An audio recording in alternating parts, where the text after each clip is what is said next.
Hey, how you doing? So this is a very interesting question that I got.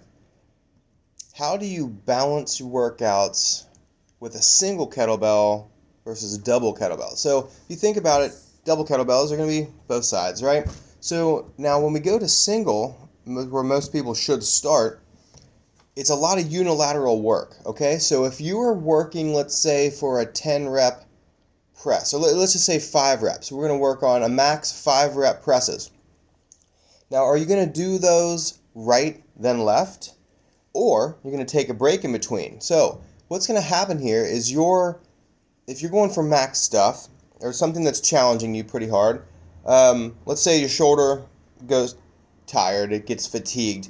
Then you go to the other side, that shoulder is going to be fresh, okay? But your body is not. So there's a couple ways that we can do this. We can either do the rest in between, okay, so the right and then the left side. This could go for anything. It could be squats, it could be Turkish get-ups, whatever. Or you could do something that is basically a ladder. So you could do maybe 3 right, 3 left, 2 right, 2 left, and that'll end up being 5 reps on each side, 10 total on the body.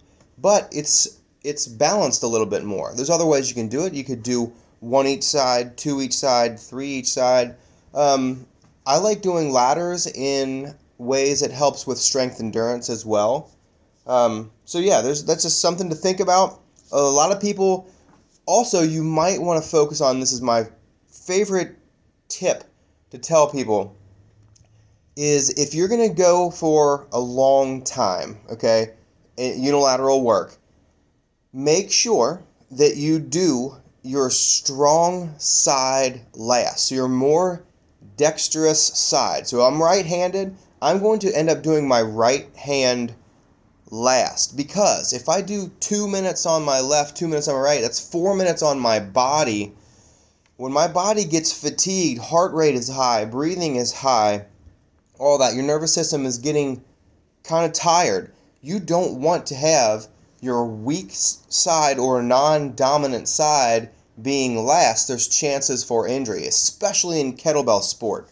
Now, I like to train them. I like to alternate back and forth. Sometimes I start with my right, sometimes I start with my left. But when I'm pushing for full max sets, especially for endurance stuff, I am going to use my dominant arm last. Hope that helps.